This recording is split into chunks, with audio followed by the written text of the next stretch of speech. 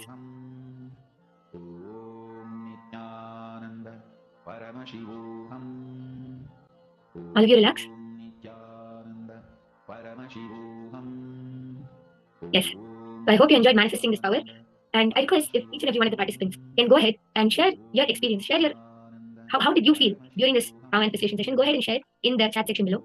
How did you feel when you started unclutching from the conditionings that you're limited to the body, that you're only limited to something? When you started unclutching from that and started establishing friendliness with the nature around you, a deep friendliness or oneness with the nature around you, how did all of you feel? And were you able to change the weather in your area or for your partner, wherever they are? So I request if all of you can go ahead and share it in the comment section, as we have come to the end of the power manifestation session. We'll now be concluding, and the next session we'll be learning about will persistence. So we'll be now concluding with this session and moving on to the next session. Please stay tuned. Whether the inner world success or the outer world success, whether Jivan Mukti, living enlightenment, or the outer world success, power, money, whatever you want, happens with one master key: will persistence. Listen, not willpower. Willpower means you try to make a will few times. My health should be like this, my life should be like this, my business should be like this. You make few will with the clear idea it is not going to be successful. And when that fails, you think, oh, it is not for me, this is not for me, and you collapse. That is what I call willpower. Actually, it is will arrogance. But will persistence means the number of times again and again and again your ability to create the will intensely is will persistence. Your will is made out of the material called persistence. Please understand. Water in the Ganga breaks the Himalayas not because of power but because of persistence. Not because of power but because of persistence. Whether it's the inner world, enlightenment, or outer world success like money, name and fame, power, health, relationships, whatever you want, inner world or outer world, the master key is will persistence, not willpower. Willpower will always make you feel you are a failure. Will persistence manifests the real willpower and it will make you always successful. Understand? Ganga, the water of the Ganga, neither by its power nor by the objects she carries, she opens the Himalayas. It is just by her persistence she opens Himalayas. Just by her persistence she opens Himalayas. Understand? Will persistence, not willpower. Whenever you use willpower, it has to happen. It has to happen immediately. Always you have the shade. No, if it's not, what will I? It means already you planned for failure. And when it collapses, you are confirming this willpower and all is not going to work for you. You don't have, either you don't have willpower, or you feel that will not work for you, or you feel that is only for others, or you feel this much only is me. It may be for others. Only when you know the science, why it works, when it works, and when it does not work. That is only when you know when it works, when it does not work, why it works, why it does not work,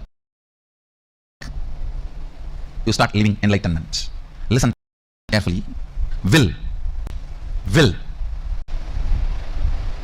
Will persistence means manifesting enlightenment and powers. If you decide to persist, that moment power starts manifesting. You don't even need to spend your whole life on persistence. Persistence is your decision without self-doubt. Persistence is your decision to persist. Persistence is your decision to persist and being sure about it. Willpower, when you use just will, you are not sure about you, what will happen if it goes this way or that way. With will persistence, you are sure anyhow how you are going to be. Look at every step in your life. All your patterns of withdrawing from life, all your decisions to withdraw from the life comes from your will arrogant decisions. All the life involvement decisions comes from will persistence. I tell you, whether inner world or outer world, life is all about how much you are intensely getting involved. That's all. The intensity with which you get involved with the life. Intensity with which you get involved with the life. The more and more and more interaction, more and more involvement, more and more ice breaking. Will persistence is all about life. Life is all about will persistence. Will arrogance is failure. Will arrogance means I'll try to create a will. If it is successful, then I'll believe this philosophy. If it fails, if it does not click, then I think this philosophy is not for me, this does not work for me, or I think this does not work for anybody. All this is what I call will arrogance. Let me check out how it looks, how it feels. The one and only way you will build will persistence is through Sangha.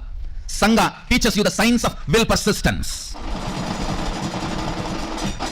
I tell you, stupid are those who say, oh, what is there in building temple outside? God is everywhere. And why do you put all your time, energy, money in all this? I tell you, when you build a temple outside, all the things required for it, creating a Sangha, creating, inspiring people, enriching, causing, everything, teaches you the science of will persistence, and you become enlightened. By the time Sadashiva sits on the temple you built outside, he already is sitting on the temple which you built inside.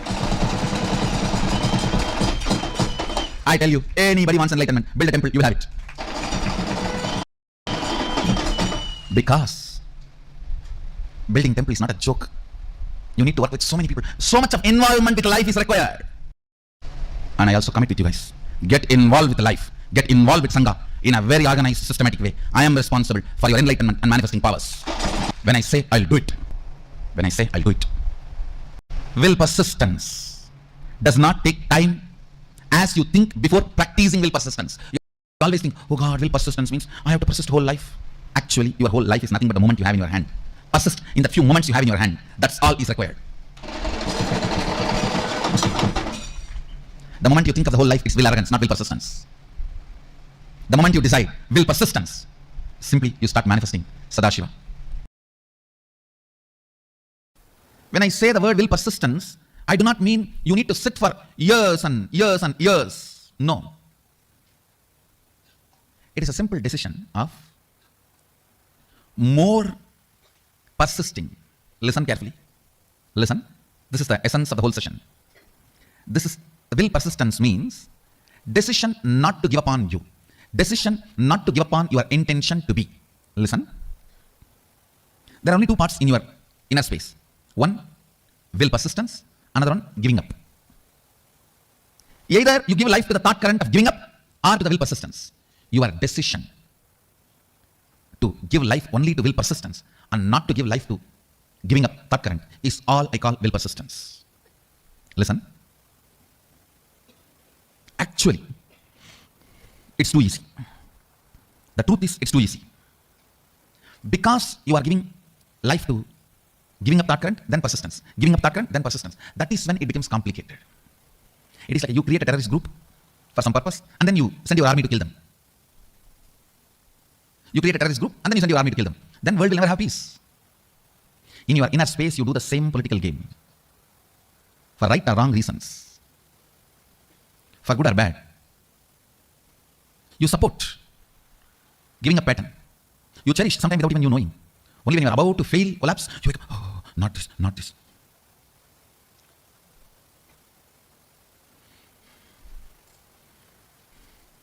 Having an alarm in your life to remind you and hold you without letting you fall is equivalent to having a guru.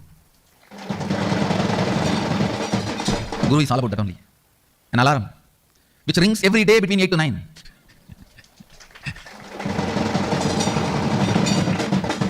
Reminding you constantly not to fall. An emperor will persistence, thought current.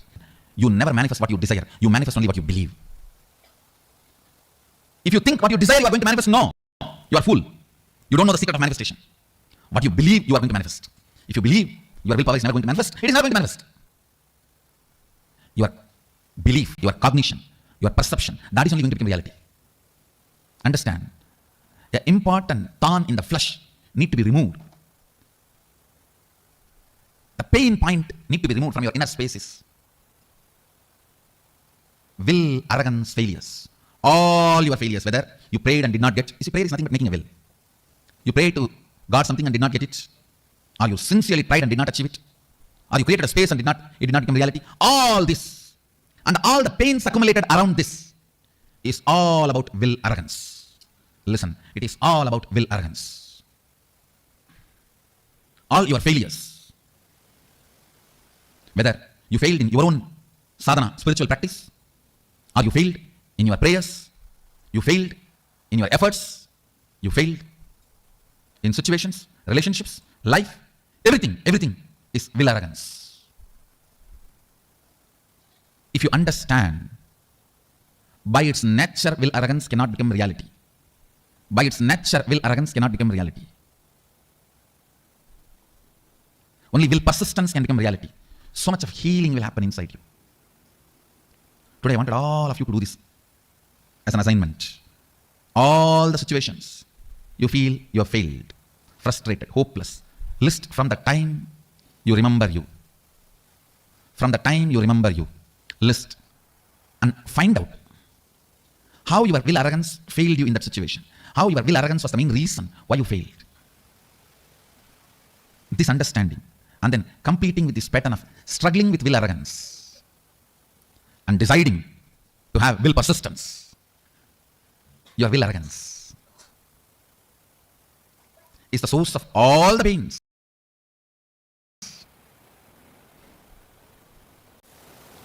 If you can internalize this one truth today, tons of past sufferings will be healed in you. I wanted all of you to do this as an assignment today. From the time you remember, you write down all the failures, frustrations, hopelessness, situations when you collapsed, when you gave up, when you felt you have not achieved what you want, you felt loss, whether it is personal, health, professional, career, life, prayers, spiritual, anywhere. Pen down all the failures and analyze each one. How the will arrogance collapses you, fails you. Will arrogance means trying half-heartedly, failing, and then blaming yourself. You can never achieve it. Trying half-heartedly, failing, and blaming yourself. You can never achieve it. Vicious circle is will arrogance. Virtuous circle is will persistence. Will persistence means deciding whatever happens, I'm not going to give up till my intention to be become reality. Nothing can stop me. If my intention to be is Shivoham, till that happens, I'm not going to give up. I am going to be persisting. The will persistence. Whatever may be your intention to be, the moment you decide, will persistence, you will see so much of healing, powerfulness. Your own voice sitting inside you and constantly teasing you, pulling you down, disrespecting you, abusing you, will just melt down. You don't have any other enemy other than your own will arrogance voice from inside. Today do this assignment. This ironing out will heal you so much. You will be ready to manifest all the experiences and powers of Sadashiva. Align here. Start this assignment today. Start this assignment today. To complete with all the pains, ideas, neurological, psychological, physiological, physical, hormonal ups and downs you generated in you, which goes on trying to make you believe falsely that you are not your intention to be. Complete all of that. After finishing the assignment, you will simply understand it is just dumped on you by your will arrogant lifestyle. Actually, I want you to do the assignment here. Sit here, and after this session, do the assignment. I'll help you complete here. Bringing pure questioning back to your life, bringing seeking back to your life is what I call completion. Understand? It happens only by will persistence, not by willpower. Sometimes people come and tell you, oh, 10 years I had persistence. No, you had willpower. Persistence never brings you tiredness and boredom. You never had persistence. It was always will arrogance fighting and failing. Will arrogance fighting and failing. That is why you are feeling tired and bored. That is not persistence. That is will arrogance. You need to have right idea about your past. Only then you will make right decision about your future. Many times, the tug of war which you continue to have with your will arrogance, you call it as will persistence. No. Will persistence is different. Will arrogance is different. In will arrogance, every time you only fall into powerlessness and repeat the same stupid cycle. In will persistence, every time you are one step ahead. You are one step ahead. You are one step ahead. So you will never be bored. You will never be tired. Tiredness and boredom is the quality of will arrogance, not the quality of will persistence. Will persistence never brings powerlessness about you or about others. Will arrogance always brings tiredness, anger towards you and others. Will arrogance is different. Will persistence is different. Will persistence becomes will power, not will arrogance. Will arrogance becomes only will failure. Will persistence becomes will power. Will arrogance becomes only will failure. Will persistence suddenly makes you young and you start from the beginning. Come on, start 1, 2, 3. Will arrogance makes you feel tired about even the things which you never practiced, but just you imagine, you tried. I tried. It means you just need kadkapudi. I tried. It's not coming. Will arrogance is different. Will persistence is different. Persist. Naham manye suveteti. Nona veteti vetacha. Yonastat veda. Tatveda nona veteti vetacha. You may know something, you may not know something. Knowing what you know and knowing what you don't know is itself knowledge. Will persistence. Nothing else need to be done in the world. Just the will persistence will awaken you to you, will raise you to you, will make you realize you to you. Naham manye suveteti, nona veteti vedacha. Yonastat veda tat veda, nona veteti vedacha. More and more things you embody, more and more you will know. More and more will persistence happens. More and more will arrogance gets completed. That's all is the essence of life. That's all is the essence of life. At certain level, attacked by tiredness, self-inflicted boredom makes you feel you know it. That's all can be known. You give up on you and you feel everything is okay. I've seen this during the manifestation of powers. People actually fight with the so-called willpower. It's not willpower, will arrogance. If I make it now, it has to happen now. If it's not happening, then it's not for me. Leave it. Willpower. What do you think as willpower is nothing but will arrogance. Real willpower comes by will persistence. When you are bit by the snake called will arrogance, and the poison spreads inside you as tiredness and self-inflicted boredom. I've always seen this. When people first start seeing me, they're all excited, go gaga about all over. If they don't convert that excitement into responsibility and assimilate it as part of them, then slowly, that's the difference between fan and devotee. Fan just fans away all the excitement. Devotee makes the excitement into responsibility. Whoever has converted their excitement and devotion into responsibility, they will never be bitten by tiredness and self-inflicted boredom. Understand? I'm using two words. Tiredness can sometimes can come even externally, but boredom only from internally can come. That is why I'm using the word self-inflicted boredom. When these two attacks you, you come to a decision, that's all for me, leave me. When you say, that's all for me, leave me, your life has ended. Your life has ended. Even I don't tell that. Even still I sit and work. How can the system be more and more stronger? So it can radiate more and more. It can manifest more and more. It can support more and more. It can share more and more. Intense will persistence raises you from your jagat, wakeful state to awakened state, from awakened state to alive state. There are 5 states of consciousness, waking state, which all of you are now in. Above this state is awakened state, Turiya, alive state, Turiyatita. Below the waking state is dream state and deep sleep state. Listen, waking state. Jagrat. In Sanskrit, we call it Jagrat. English, waking state. Below this waking state is dream state, Swapna. Below the Swapna, deep sleep state, Sushupti. Sushupti, deep sleep, Swapna, dream, Jagat, waking state, Turiya, awakened state, Tuyatita, alive state. These 5 layers or 5 levels of states of your consciousness is your life. Intensity, intensely awakened state leads to alive, Tuyatita, in you. I tell you, neither what you consider as external achievements nor the external capabilities can define you. They cannot be one of your glories, like one ornament, but they cannot be the definition of you. Definition of you is in which state you feel cute about you. Do you feel very cute about you sleeping all the time? Or do you feel very cute about your dream state? Do you feel very cute about your waking state? Or do you feel very cute about your awakened state? Or do you feel very cute about your alive, all-powerful state? In which state you feel very cute about you all matters. Stop wasting your energy in making others feel cute about you. Understand? The whole world is stupid, dash, dash, dash, frustrated. Beep, beep, beep, beep, beep, beep, beep, beep. Understand? Nobody feels cute even about themselves. Why will they feel cute about you? Just dump the shit of putting your energy and attention, time, pressure, talent in making others feel cute about you. Pooh. It's like you're wasting your whole life on pig shit. Stop.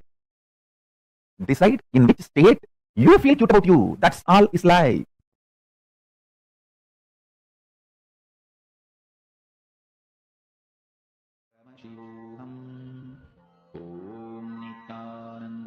Paramashivoham. Om Nithyananda. Paramashivoham. Om Nithyananda. Paramashivoham. Om Nithyananda. Paramashivoham. Om Nithyananda. Paramashivoham. Om Nithyananda. Paramashivoham. Om Nithyananda. Paramashivoham. Om Nithyananda. Paramashivoham. Om Nithyananda. Paramashivoham. Om Nithyananda. Paramashivoham. Om Nithyananda. Random. Swami explained to us about what is will persistence. How does this will persistence operate? What are the qualities of will persistence? What's the difference between will persistence and will arrogance? So these are some of the very, very, very important segments. Like whatever we learned right now, all these are extremely important for today. So first, as a first step, I request all the participants to please write down what do you exactly understand as what is will persistence.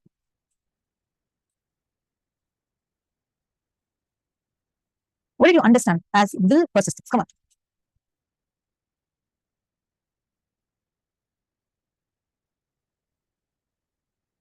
Nithyananda? I request each of you to share what you understand is will persistence, the Paramatma Shakti.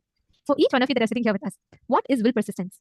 Because this Paramatma Shakti is what is going to form the base of what we are going to manifest in life. This is what is going to form the base of what we are going to understand as life, how we are going to manifest or experience life. I request all the participants to take a few minutes and post your understanding of will persistence. Like Swami beautifully read, Ganga breaks Himalayas, the hills, not because of her force, but because of her will persistence. Will persistence is your decisions without a self-doubt. Will arrogance means your decision infused or driven by your fear, greed, or a self-doubt. Which is where you will say, okay, let me try. If it doesn't work, it will fail, it will not be proper. All of it is will arrogance. Will persistence is decisions without self-doubt. This cognition needs to be actually understood very, very, very clearly. It's very important. So that once you cognize this one powerful cognition, it can transform the way you understand about everything. Whether it is your powerful cognitions related to success, your powerful cognition related to how you manifest powers, in multiple levels, this can transform the way you are, the way you exist.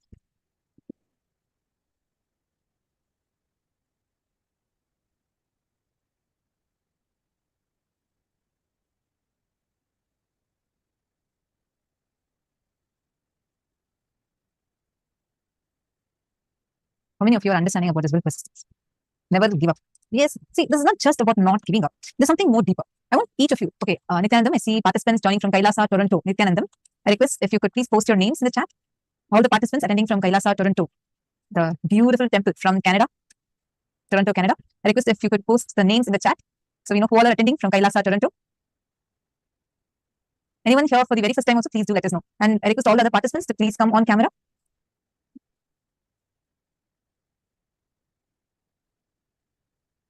Ma Tanja Devarne, Ma Kathleen Kring, Ma Naomi, Ma Eleanor Mayer.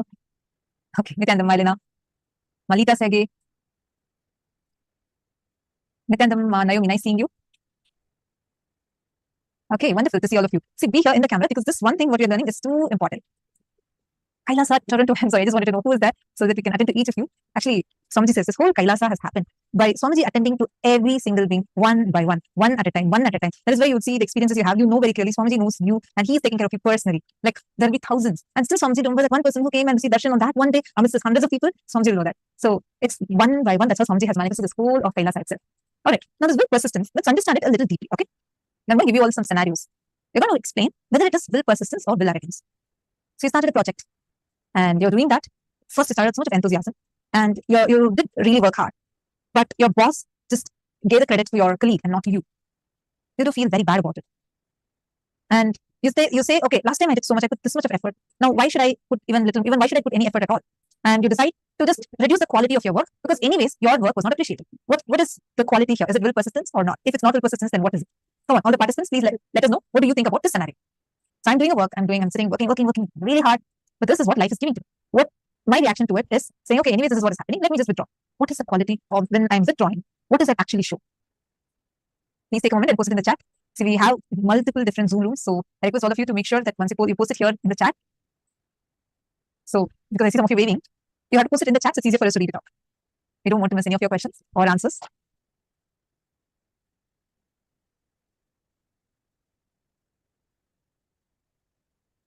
Dave Reeves, Amrita Panandaya, come on, all of you, share with us. Who go Paul, like Nithyananda. Will persistence is missing mark. Okay. Yes, Nithyananda, to go. I hope I'm pronouncing your name right. I see you're very sincere in the seasons whenever you're coming in the program. And okay, I'm pronouncing it right. Thank you. And all the others, Linkle Souza, yeah, Everard Alfaro, yeah, and even Robert Rama. I request all of you to share because the more and more we discuss on these, right, the depth of our experience on each of these will tremendously increase. Okay, you're saying will persistence is missing mark. Now, but I had put so much of effort and I had actually done the work and I'm submitting my work, but it's not being, but my boss rejects it and does not appreciate it. Then they put will persistence and only do their work. Think. All of you think. I'm not saying any answer is right or wrong. I'm just asking you a question. Okay, Dr. Mulia has posted will persistence is will without self-doubt, whatever be the outcome. Okay, so in this situation, what was it? Because I'm saying I have put in the effort. How can I put in the effort if I was having self-doubt? So I didn't have it, right? Or did I? Because all of you, come on, all those that are on YouTube, please go ahead and each of you can also post all of your whatever answers each of you post. We'll also be responding to that as well. So please go ahead and post all the powerful cognitions, all the answers that you're clicking with. Please go ahead and share with us. Okay, Ma Kathleen King and Ma Judy Ramsey are saying it's will arrogance. How is it will arrogance? Please explain, each of you explain. See, your answers are not right or wrong. I'm not saying right or wrong, but I request each of you to explain. See, think through. In this scenario, whether it's will persistence or will arrogance. If you say it is will arrogance, why? Even if you say it's will persistence, why? I request all of you can't think. I know many of you have been sitting and attending the program previous seasons also very sincerely. Everard Alfaro has posted for the boss identification of our work. Will persistence will be contributing. Okay, so you're saying that if you want recognition, if you go on putting the will persistence more and more, then your work will be recognized. If you want me to repeat the question, I'm going to repeat the scenario again. Okay, all of you listen intensely. So I'm getting a project from my boss, and I am hoping that he's going to really appreciate it. I'm going to sit and I'm putting in so much of effort, and I'm making the project which I feel that I'm going to be really successful. I make a beautiful, let us say I'm doing a presentation, and I make it really nice. I go and give it to the boss, but he's so angry and he just files me and says, "This is rejected." And I feel why at all I should do it, and I feel really bad that neither he recognized my work and he just fired me. And I'm feeling quite bad with this situation. So this is the scenario. And I feel like I don't want to do it. So what is it? Am I having will persistence because I put in so much hard work? Or is it will arrogance? What is it? It's a very simple situation.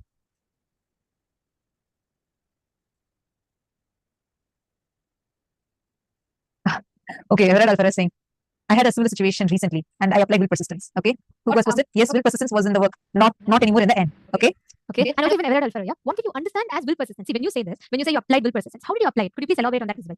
If you give up, okay, Dr. Mulia has posted, if you give up because somebody did not recognize or appreciate, it is not will persistence. Wonderful. It depends on how busy I am and how much I'm getting paid. That I will or will not determine if I get slightly frustrated and slow down a little. Okay. Dave Reeves is posting it's will arrogance. Okay. Interesting answers. Naomi has posted, you should work not for recognition but strives for yourself. Beginning was will persistence, then will arrogance in giving up. Your ego gets hurt, so you just give up. Kathleen Klein. Judy Ramsey, will arrogance because you're giving up. So beautiful. All of your answers are perfectly right. Just one thing I wanted to tell. When you start with will persistence, you actually never end up in will arrogance. When you're starting itself from a certain cognition, I have to get it by this, or I'm going to give up. So if I'm starting the work and I'm expecting that I have to get the results, till I get the results, I have to do it is will persistence. As all of you beautifully identified, that giving up is will arrogance. That's perfectly right. You can actually give a good hand to yourself, understanding the concept rightly. Wonderful. Majority of the time, we all tend to mix up the difference between will persistence and will arrogance. Many times, we may think, oh, I tried a lot. I tried my best. That is my will persistence. No. The point exactly where you use your own will to beat up yourself is will arrogance. You could have tried. Many times I've seen people who would have done their best, who would have done everything, prepared the project, reached to the deadline, but just that one feedback from the boss, they will decide to give up and never do it again. Or they'll get so angry at the boss that they'll destroy their own project. Even in your relationships, we give up. Why are divorces becoming breakups, divorce rates going so high? Why? Because you give up. Giving up comes from will arrogance. How many of you are catching it? So beautiful. Actually, all of you caught it. That's why you were able to identify the situation. I want to explain a little more here. The cognition of will arrogance. When you start something and your expectation itself, when you're starting itself, you are operating from, if I don't get this, I may fail, like some fear factor kicks in. If I don't get this, then what will my colleague think of me? Or I have to really get this. Or greed, saying that I have to get the good name. See, if getting the good name, let's say you want fame, so you want to become a big celebrity, is your aim, and you work for it. There's nothing wrong. I'm telling you, even if it's for name and fame, because that's the goal. You put clearly, this is my goal, and this is what I want to work for. But if you don't make it happen, you lose because of will arrogance. Let's say your fear kicks in, your greed kicks in, and you're no more focused upon your goal. Actually, I'll give you a simple example. When you were a baby, when you were just learning how to walk, nobody walked at the very first go. Am I right? You've seen how children walk. How do they walk? The moment they're born, do they just get up? No, they persist. How many times? Getting up, falling off, getting up, falling off, trying to hold the wall and trying to walk again, falling off. Am I right? You're getting what I'm saying? Can you all give your hands? Wonderful. See, now this giving up, if you had when you were a baby and you had this will arrogance in you, and you said, I tried 5 times to walk and still I'm falling, I think I cannot walk. Give up. What will happen today? You'll be sitting in a wheelchair. Am I right? Understand this thing carefully, because this will be helpful for you in your projects, even in power manifestation. Hold on to will persistence. I have seen, actually, I really got to share this. The way how Swamiji works, right? Swamiji does not give up on people. Like never ever. Even if the person would have failed like hundreds of times, Swamiji will still again start from the beginning. He'll support them, give them the powerful cognition. People around Swamiji will be like, why should Swamiji do that? Like this person, Swamiji, let's say for example, Swamiji has given like detailed guidelines. Do the anadam like this. And here, make sure that it's all organic. Make sure it's hot.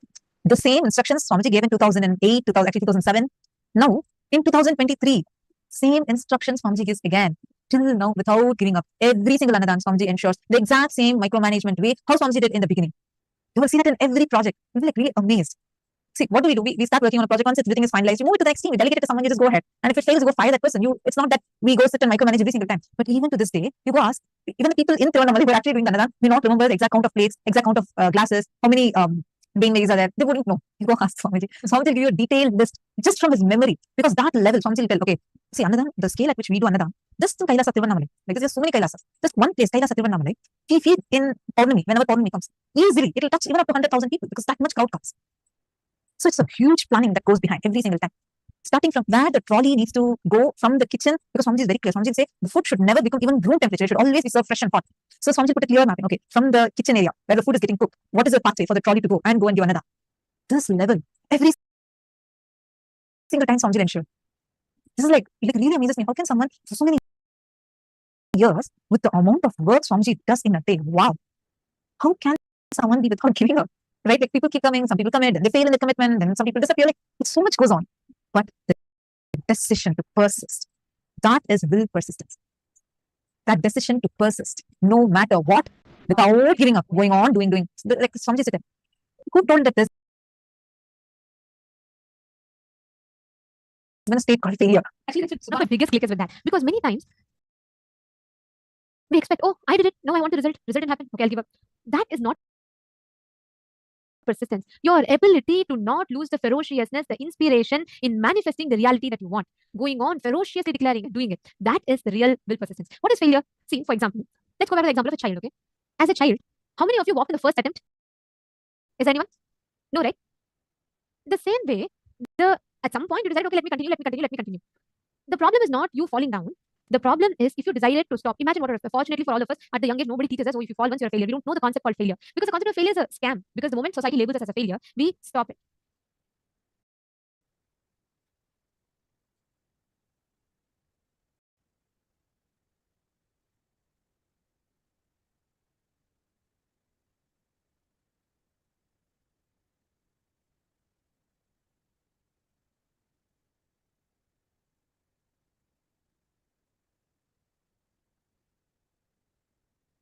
Sorry for the technical glitch. So now imagine, let's go back to that example of a child, okay?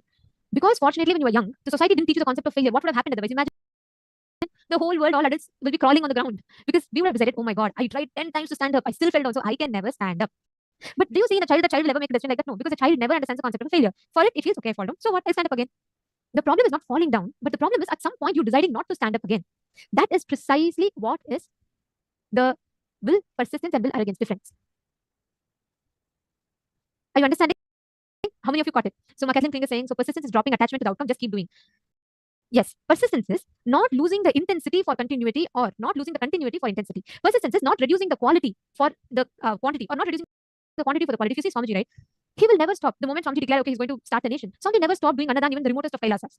The quality and quantity increases and it doesn't go in a linear way. It goes in exponential manner because there is no concept called failure.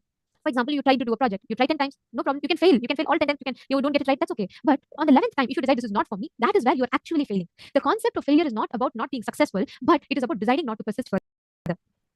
And Swamiji tells that is the biggest maya or that is the biggest problem that humanity is stuck with today because they don't understand the concept of what is completion, what it means to keep persisting, what is will persistence.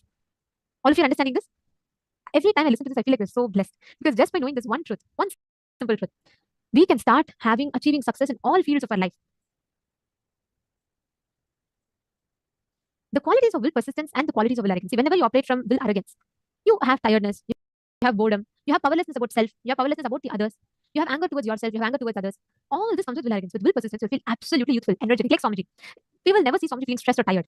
From the beginning, you'll see intense energy, powerfulness about you, others, manifesting powers, everything immediately you'll have a breakthrough.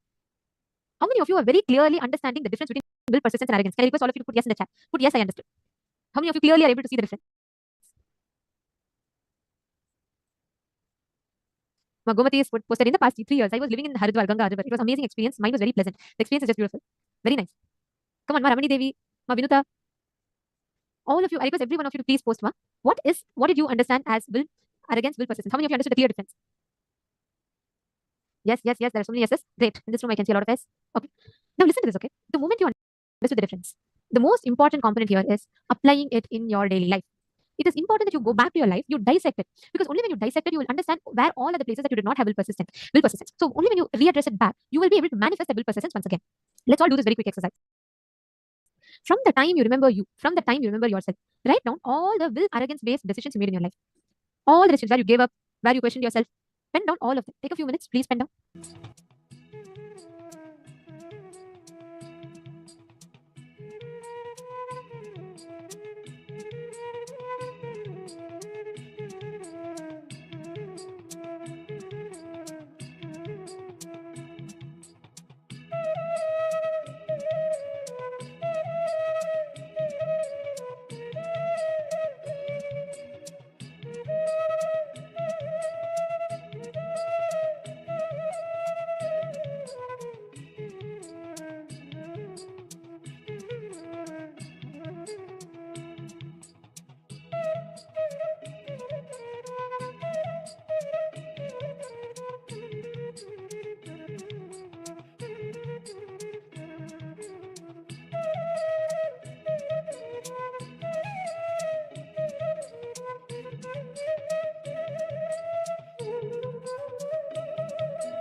Hope all of you have identified where all you have not had will persistence and where all you operated out of will arrogance.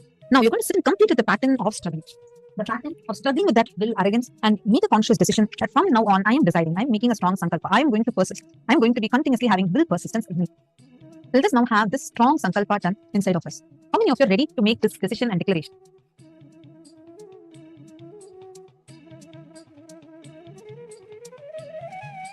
Please take a minute now and I request all the participants to do it. If any of you have any questions or doubts as to if you're not able to understand where the will persistence is actually missing, or you're not able to understand where exactly will arrogance is coming, you're not able to identify the situation, may I request all the participants to please post it here in the chat. And Mark Kathleen thing, I know we had answered this earlier about whether we should not expect an outcome. But I just wanted to add one more thing to that answer. Expectations for results. See, this is different from having a goal. You can have goals. Having a goal is not a problem. But having an attachment to the result and from that deciding you cannot do it, that is a problem. They all know Swamiji, when Swamiji had started early in 2003, 2004, in the beginning years of the mission, Swamiji actually told the disciples who were there around Swamiji at that time, saying that it's time, we have to create a nation for Hindus. And Swamiji had discussed the details as that we should even create currency for Hindus. It should be a Hindu nation. People couldn't even fathom that idea. Forget about actually making it. People couldn't even believe someone can have such an idea. That idea didn't even sound real for people at that time. This is about 19 years back when Swamiji started, because Swamiji was a village boy from a remote village in Tamil Nadu, who was in his early years, his beginning, and there's like no kind of he's not with a silver spoon or like with some kind of political backing. None of those are there. Simple village boy, young boy, who's sitting in a forest, wild animals are going around. At that time, what a guts someone needs to have, even to be able to envision, even to think of creating a Hindu nation. At that time, especially, the situation was so volatile. Like the kind of persecution Hindus were facing, it was just brutal. At that scenario, that time, at that young age, someone is declaring a vision, saying that I had to create a Hindu nation. Now, if there was any sort of will arrogance, when immediately the nation did not form, Swamiji should have given up. But no, Swamiji persisted. No matter how many attacks came, how much persecution happened, the worst crimes against humanity was done on Swamiji. Swamiji did not bother. He never once even contemplated upon dithering away from his vision. That quality to persist, he has a clear goal to create a Hindu nation, Kailasa. Kailasa is a reality. It's a real, it has happened already. Attachment to the goal, using that and beating yourself up should never be there, but have the persistence to make it happen. Have your goal, but have the persistence to make it happen. I just wanted to add, because I just felt like the previous answer we gave was just half of it. Like I just wanted to add this one more component to it, because when we say do not have attachment to your goals, sometimes we tend to think, okay, I can't expect results. Are you understanding? It is not having goals, but it is a decision to persist. I have a clear vision and I am going to persist till I make it. So now take this declaration. And today, as a part of your gifts, you're also going to be receiving a book called as Why Intensity, where Swamiji is going to be elaborately explaining why intensity, what is the importance of intensity, and how you can have will persistence and be so intense in life and manifest all auspicious things through your intensity. Now let's use the same powerful cognition of intensity in the power manifestation. Joining with us, we have the Balasan, who is going to be taking us through the steps to manifest this power. We have Nithyananda, who has joined us here, and she's now going to be taking us through how to manifest this will persistence, and through will persistence, how to manifest the powers. So let's get ready now.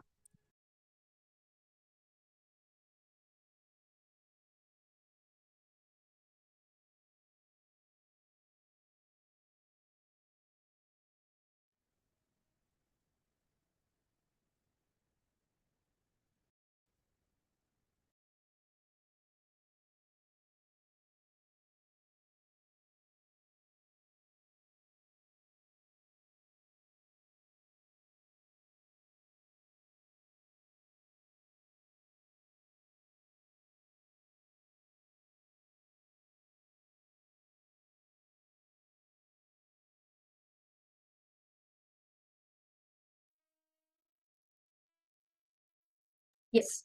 So, hello everyone. I hope all of you have enjoyed the internalization exercise, where you come to know that you can actually restart your whole life just by having a strong will persistence, not going beyond, not going after your will arrogance. To give an example, like in even my own life, I like Swamiji said in a satsang that in his 20s, he went home to home and built a home for Kailasa. He built a home for Hindus. In Swamiji's 20s, Swamiji went from street to street and built a street for Hindus. In Swamiji's 30s, he went place to place and built a place for Hindus. And now, in Swamiji's 40s, he went country to country and built a country for Hindus. This shows the power of will persistence. Swami said in satsang that will persistence is nothing but you having assurance that you will be able to manifest it. You have full confidence that you can manifest your reality. That is will persistence. Not having the idea of you giving up. Yes, here and there mistakes will happen, but does not mean you can give up. Does not mean you're a failure. That is will persistence. Like a Swamiji had a very strong will persistence to keep the Hinduism alive for all of us to experience. Same way, anything you want to manifest in your life, even in the case of you manifesting powers, take an example of today's power manifestation, you playing with nature. Have the will persistence to manifest the power. Whether you manifest it or not, have a strong will persistence at the end of this day, at the end of the program. Why end of the program? Now, by the end of this session, I will manifest this power. That will persistence which you have, it's nothing but you commanding your Paramashiva inside you. It's like when Paramashiva says something, obviously it happens, right? Same, we have a strong will persistence. Whatever you command, Paramashiva has to fulfill it for you. That is his job. Cosmos is a big tatastu. So, when you have a strong will persistence, you will naturally manifest the power which you're going to manifest today. So, is everyone ready for power manifestation? Okay. So now, I request everyone to sit with your head like a spine in a straight line. Chew on the powerful cognition that you are having a strong will persistence. Let me have a strong will persistence to manifest my realities. Have the will persistence to drive your whole life. Have a strong will persistence to manifest the power which you're going to manifest today. Remember yourself as Paramashiva. Now, visualize Swamiji at your right and chant the Mahavakya intensely. Om Nithyananda Paramashivoham. Om Nithyananda Paramashivoham. Om Nithyananda Paramashivoham.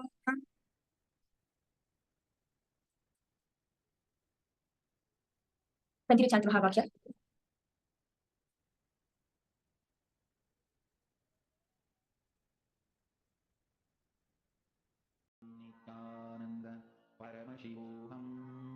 Have the will persistence to manifest the power of altering the weather temperature. It can happen even in your areas, wherever you're sitting.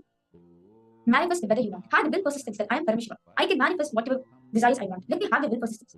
You will see nature will simply follow your orders. Nature will simply listen to you.